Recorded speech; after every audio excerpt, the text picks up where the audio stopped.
Hi, I'm Carl Torspins. This is the second video on our new interaction forum with usually ends up with a question and answer. I question, you answer, you comment, you do whatever you want to do. This is a free forum. But the topic today is a very complicated one, yet so simple. I was looking at Twitter. You know, everybody has Twitter, and Twitter is saying there's a big controversy about why are schools not reopening.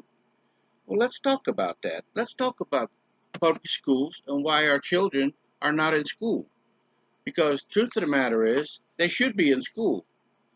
Now, does the pandemic impact us to the point where we can't send our kids to school? There are pros and cons, but there are safe ways of dealing with this to make it a healthy a decision, both mentally and physically, to keep them safe and to keep them healthy, with wellness as the number one point. Schools can be operated much better than casinos, sports stadiums, bars, restaurants. The sanitation level there can be excellent compared to those examples I just cited to you. So let's talk about the decision about who's going to open up the school. Which state is the first one that will reopen the schools? I don't think in this particular case that California or Washington State or New York are not going to be the first ones. I think if anybody's going to be a first ones in reopening schools, it's going to be a place like Texas, Arizona. Um, Ohio is always a big if, but they're coming along. So let's talk about decision making. Do you agree with the decision that schools should remain closed, or do you believe your kids deserve a better education? Because there's a lot of drawbacks, pros and cons, more pros than keeping your kids home at school during this pandemic. It's not just about protection from the virus, it's about educating our children, preserving the progress that they've made up to the point that where school stopped and kicked them out, you might say, kind of kicked them to the curb, if you ask me, because basically what they said was, you can go to school, here's your laptop, here's your Chromebook, you do your lessons online, and we'll check back with you every now and then to see how your progress is going. Listen, my grandkids are suffering through this online instructional template or plan or treatment, whatever you want to call it. This lesson plan that the teachers have come up with to give our kids online long distance teaching from the classroom is not working. You know why? The kids aren't committed to doing their best. They're not motivated to do their best.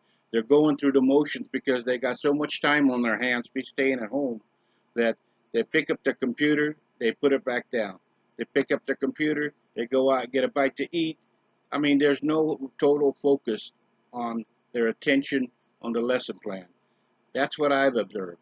And I'm sure the grades will reflect it. However, how will they be graded? There's no class participation. There's a lot of things going on right now, dynamic-wise, that's going to create a obstacle, a barrier, impediment for kids to excel. Kids cannot excel staying home. They have to be in the classroom. They have to be among their peers. They have to share their knowledge and reciprocate knowledge coming back from their fellow classmates to learn a broader sense of our education system. Whether it be math, English, history, whatever, they're going to benefit from a classroom setting. Online is not, it's very, very bland. It's very, very uninteresting. Kids aren't going to stay interested in online classes, and their intelligence, their ability will shrink the ability to think for themselves, even though they're put on themselves, will shrink in the sense of being motivated to do a good work, a good job. So, who's making these influencing decisions to keep schools from opening? Who's keeping them closed? Is it the teachers union? Is it the government, local, state, federal? Well, we know it's not the federal. The federal government has mandated local control over schools, just like they have with the other areas such as the economy, opening jobs, opening businesses, which ones can, which ones can't. They've got a phase 1, 2, 3. CDC put it's followed on the guidelines.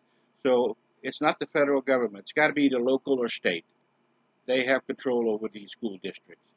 Is it the special interest groups? If so, what are they? What are your special interest groups that are obstructing or keeping, resisting the reopening of schools? It's not the parents. I can tell you, I've spoken to dozens of parents, and they are chomping at the bit, want to get their kids back into school for two reasons. And they're both very practical, but there's two reasons. The first reason is they have had to find alternatives for their children not being in school and leave them with someone responsible, old enough, according to the or local ordinances and child welfare standards, to be responsible for their care while the parents are away working.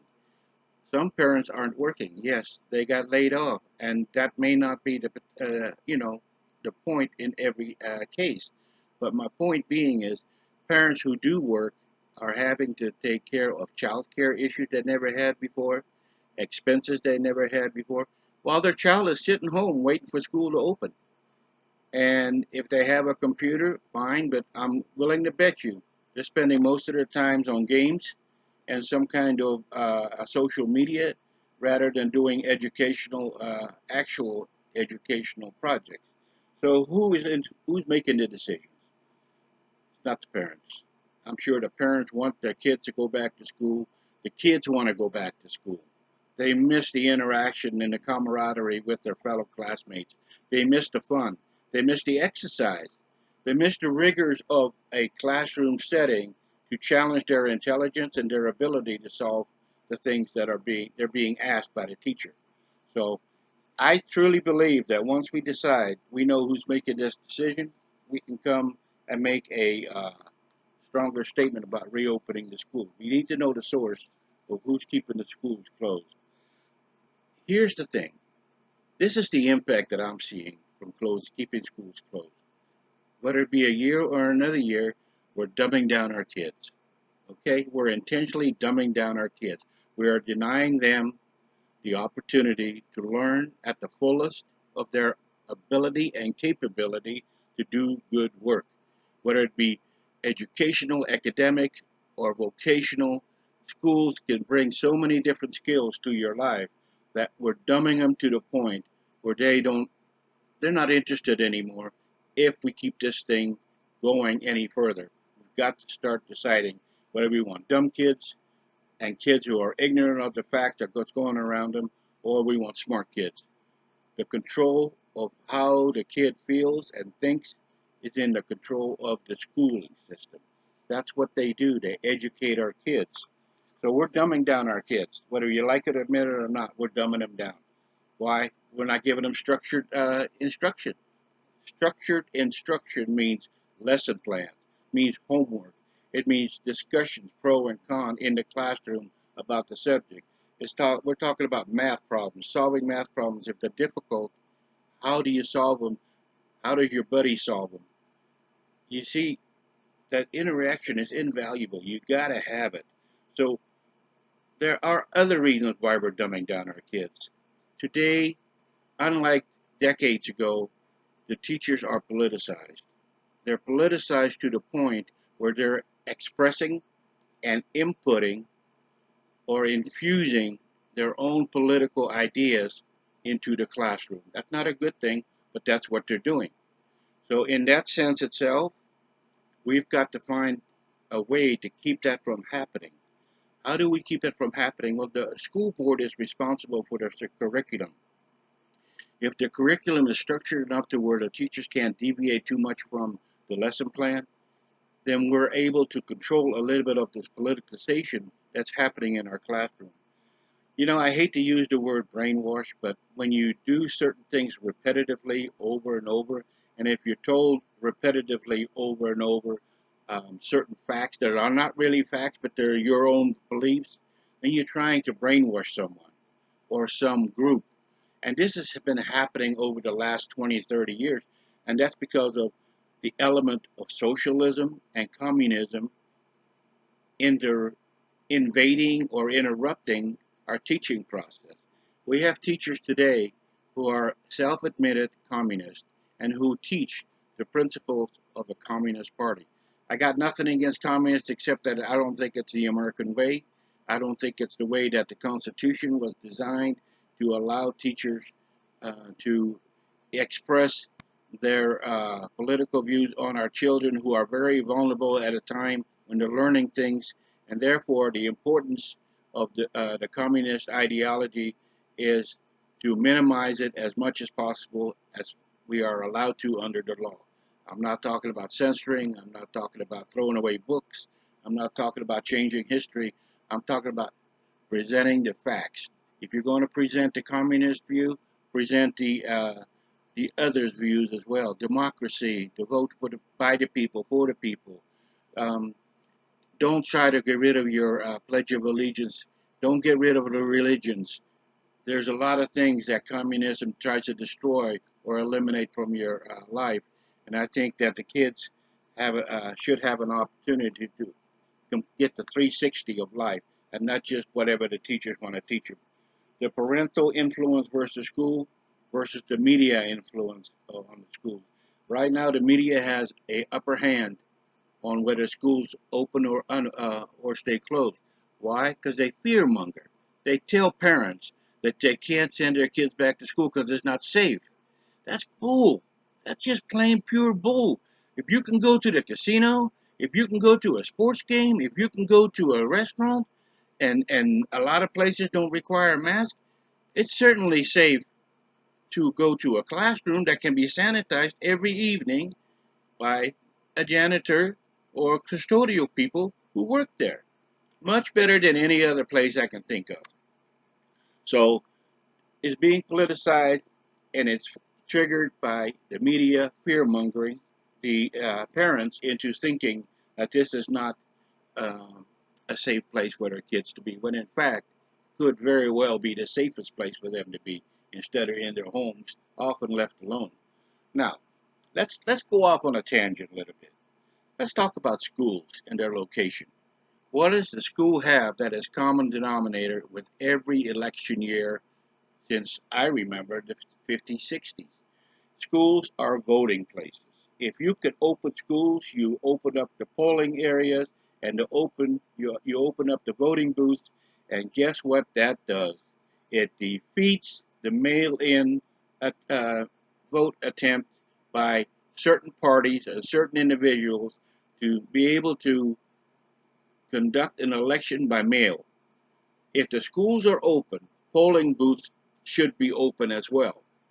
They have general access every year to certain areas of the school because those areas are designated as district school polling areas. If schools are closed, they can justify saying that we don't have enough voting polling places, and we need to mail in our ballots. So this is just an attempt by other forces to try to control the outcome of the next coming election. Do you agree with that or not? Is that a conspiracy theory? Be careful. Voter fraud can and does occur in mail-in ballots. It's been proven year after year, and whether or not it's significant enough to turn over a genuine election, we don't want to find out, do we? Do we really want to find out whether mail-in fraud can alter an election because people tamper with mail-in voting ballots? We don't find out. The reason we don't want to find out is because our candidate won't win if the wrong people, well, you kind of got the picture on that one. So here's the truth. The truth is, and has always been, that voting in person is the best way to exercise your democratic right to vote for the person that you is best suited for the office. Now, I don't care who you vote for. I really don't. Blue party, red party, independent party, I don't care. If you want to exercise your voting right for any person or any party, that's entirely your right.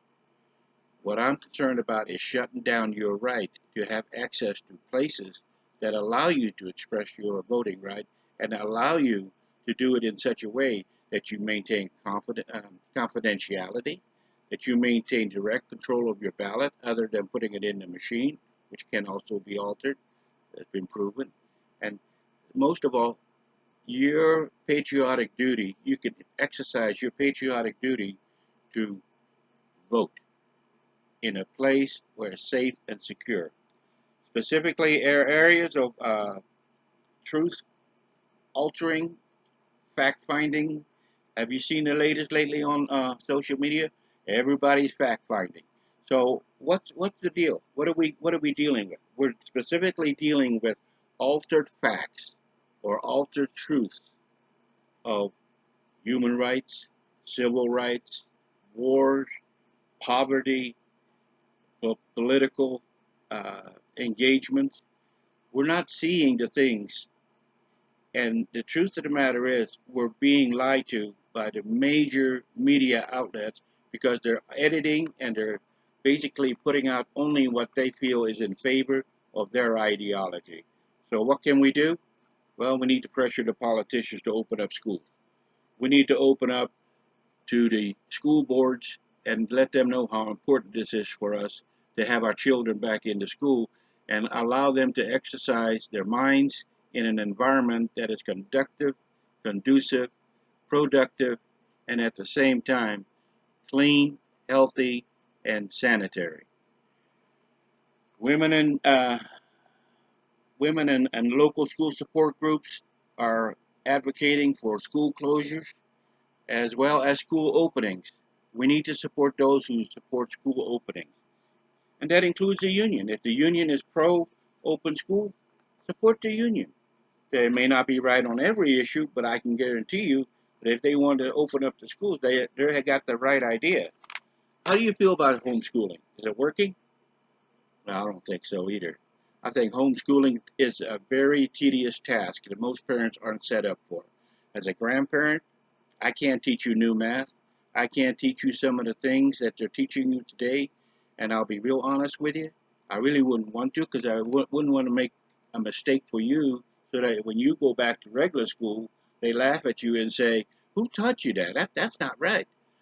Hey, peer pressure is a big, powerful influence in schools. And the last thing you want to do is look dumb. But the schools are being closed and the kids are being dumbed down. That's my whole point here during this discussion. We are dumbing down our kids. Are we prepared to teach these kids the new methods as parents? No, we're not. History, we don't have all the facts of history. We need to let them read books. Not books that we agree with, books that reflect the true history of our country, the true history of our government, and the true history of our sociology and our human interactions around the country and the world. The answer is we are not eligible, we're not capable, we're not qualified to teach kids homeschool unless we are certified teachers ourselves. So let's not diminish the role of a teacher. Very important role in growing up. I've had several teachers that I thought were very significant in my life. They taught me a lot of things that I believe stuck with me, most of my life. And I want you to understand that when you close the schools, you're closing your kid's mind. And I welcome all comments on this. It may or may not be in agreement with me, but I want you to tell me how you feel about schools being closed or whether or not we should open them or reopen them or keep them closed because of the pandemic, because of the fear mongering, and because of the fact that the kids need our help to get back on their educational track. Thank you. I appreciate it, and have a great evening.